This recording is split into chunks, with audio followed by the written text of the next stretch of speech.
Dans cette vidéo, je vais vous montrer comment simuler les conséquences d'une élévation du niveau de la mer sur les paysages. Alors la première chose à faire, c'est de récupérer une image pour matérialiser la surface de l'eau. Le plus simple pour ça, c'est d'aller sur Google et de rechercher texture mer. Et on prend la première image qui nous plaît, par exemple celle-là. Donc ce que j'ai fait, c'est que j'ai enregistré sur mon bureau une image au format JPEG que j'ai appelée texture mer, la voici. Et c'est elle qui me servira à matérialiser la surface de l'eau. Ensuite, je lance Google Earth.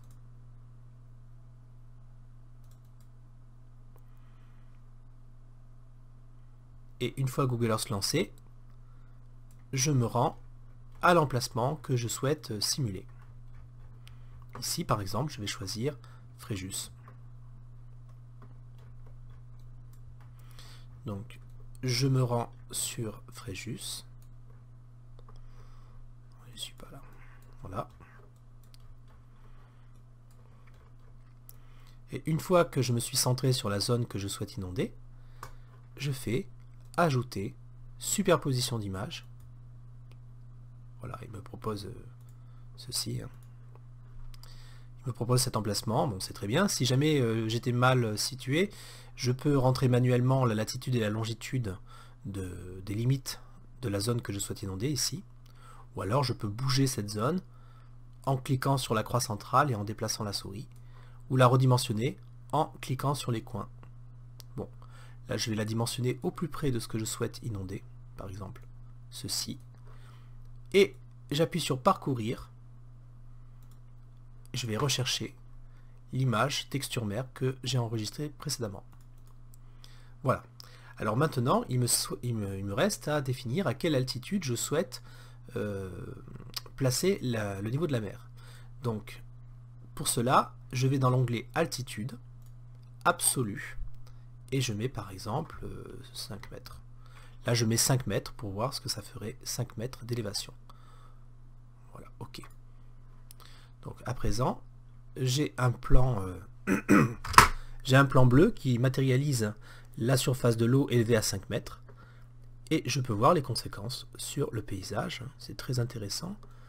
On voit ici que le chapiteau du manège dépasse à peine. Voilà, on voit les bâtiments, on voit les rues transformées en canaux. Alors si je veux étendre ma zone, il faut y aller avec parcimonie parce que si je prends une zone trop grande, j'aurai des distorsions importantes de géométrie. Alors je peux l'étendre un petit peu tout de même, hein, voilà. Mais plus j'étendrai ma zone, moins la géométrie sera précise. Voilà donc à quoi ressemblerait Fréjus avec une élévation du niveau de l'eau de 5 mètres.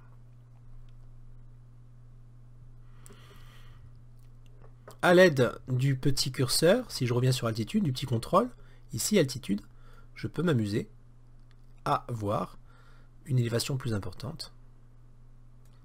Par exemple, je peux rentrer directement dans le champ, 10 mètres, voilà à quoi ça ressemblerait avec 10 mètres d'élévation. Évidemment, je peux, en faisant un clic droit sur mon image, la déplacer pour rentrer davantage à l'intérieur des terres.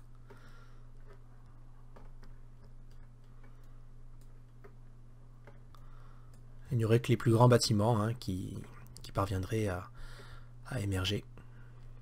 Dernière chose que l'on peut faire, c'est jouer sur l'opacité. Alors l'opacité, on peut la régler grâce au petit contrôle qui est à côté de la loupe ici. Et je peux baisser mon opacité pour voir ce qu'il y a sous l'eau. Ici on voit les bateaux, les rues. Ce qui contribue à augmenter le réalisme de la chose. C'est très impressionnant de voir l'eau remonter ici, former presque des calanques. Voilà, donc ce tutoriel est terminé. Et j'espère que vous aurez compris l'ensemble de manipulations qu'il faut réaliser pour arriver à ce résultat.